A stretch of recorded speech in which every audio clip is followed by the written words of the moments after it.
en liaison directe avec le président de la République, on a pensé à faire quelque chose qui avait vocation à résoudre un problème majeur dans notre pays, qui est celui de l'élevage. La totalité de ce que nous avons comme viande, ou la quasi-totalité, est importée.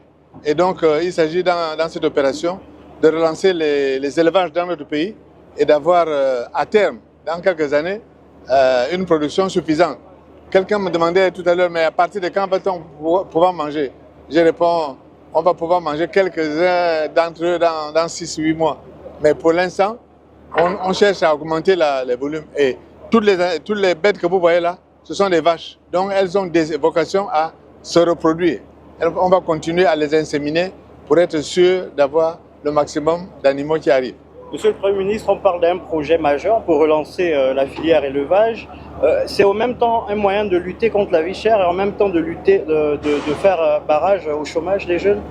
Oui, c'est un projet majeur dans la mesure où nous avons dans ce secteur de très grandes opportunités de travail et à tous les niveaux de qualification. Les ingénieurs, les vétérinaires, mais également les techniciens intermédiaires, les agents de maîtrise et les gens de la base. Tout le monde peut trouver du travail là-dedans. Par exemple, vous voyez les animaux qui sont là. Comme ce sont des vaches, elles vont toutes produire du lait.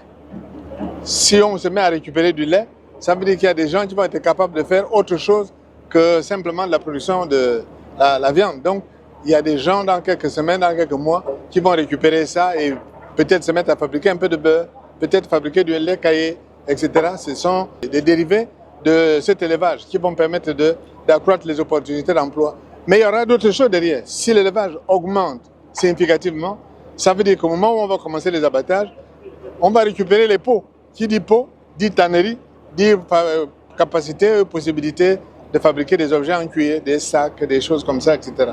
Par conséquent, il y a, oui, beaucoup d'opportunités, même dans la restauration, parce que dans la viande, c'est vrai qu'au départ, on a toujours de la viande en découpe, mais vous savez bien qu'il y a des produits secondaires qui sont fabriqués, comme les saucisses, etc., etc. Donc oui, c'est une opportunité majeure de faire ça.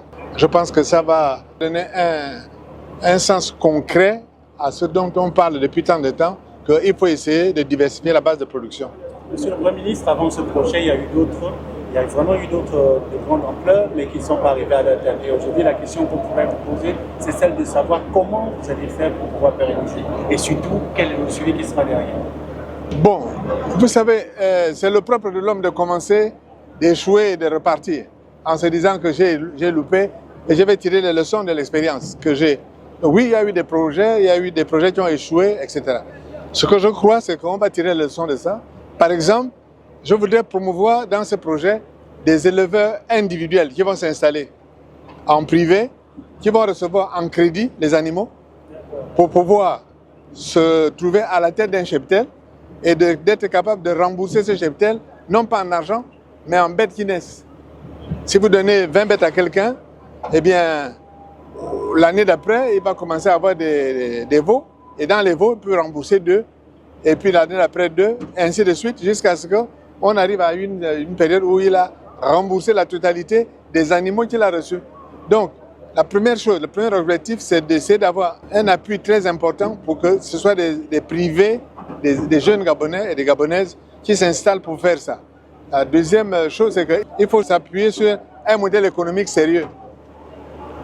Un modèle économique sérieux, ça veut dire qu'il faut qu'on voit comment les gens peuvent gagner de l'argent, avoir un revenu qui s'étale dans le temps et qui soit acceptable, qui permet de convaincre les gens que ça vaut la peine de s'impliquer là-dedans. Monsieur le Premier ministre, est-ce que c'est un projet lancé par le gouvernement gabonais ou bien c'est en partenariat avec un pays ou une organisation? Non, c'est un projet gabonais. J'ai expliqué tout à l'heure qu'il y a 1 an et demi, quand le CTRI a pris le pouvoir, on a trouvé des sommes d'argent qui traînaient à gauche et à droite, n'est-ce pas? Et chacun a vu qu'on m'avait remis un chèque de 7 milliards 200 millions. OK?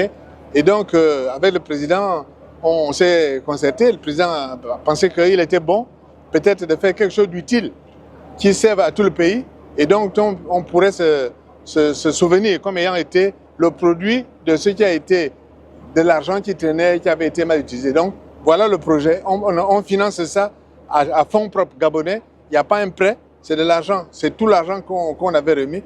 Pour l'instant, le projet est financé avec ça. Vous avez choisi le Brésil, on aurait pu choisir par exemple le Tchad ou bien le Niger qui sont des producteurs bovins. La plupart de ces gens-là utilisent des bœufs qui sont soit des bossus zébus, mais qui ne sont pas adaptés à la trypanosomiase, soit qui sont des ndamas, qui sont de plus petite taille. Quand vous regardez ici, vous voyez que ce sont des zébus, donc des animaux qui sont plus gros, qui ont une bosse derrière, sauf que le Brésil a fait des efforts très importants sur le plan de la lutte contre la maladie, et donc ces animaux sont normalement résistants à la trypanosomiase. C'est pour ça que nous sommes allés chercher vers le Brésil et pas vers les autres. Et puis, quand vous regardez en volume, bon, je pense que vous voyez que ce sont des animaux qui vont faire entre 700, 800, voire même 1 tonne en viande. Par conséquent, par rapport aux ndama qui font entre 400 et 500 kilos, nous avons un avantage par bête d'aller chercher des animaux qui sont beaucoup plus costauds. Quel est le message que vous lancez aux jeunes Gabonais qui vous regardent à l'arrière-pays, justement avec ce projet qui vient d'être lancé? Ce que j'ai dit aux jeunes Gabonais, c'est qu'on parle souvent de projet, on en parle en l'air, on en parle comme ça. Là, nous sommes dans le concret, dans le dur. La semaine prochaine, nous allons essayer d'amener tous ces animaux-là en Ndendé et on va organiser des visites sur le site. Je pense que les jeunes Gabonais doivent essayer de s'adapter. Comme je le dis toujours, ce qui commande sur le marché du travail, c'est la flexibilité. Vous avez peut-être fait des études de ceci, vous pensez aller dans un bureau, et bien voilà un endroit où vous pouvez vous retrouver avec un revenu qui est considérable. Je peux vous assurer que tous les éleveurs qui vont rentrer dans ce projet sont des gens qui vont avoir un modèle économique qui est viable, c'est-à-dire un niveau de revenu qui sera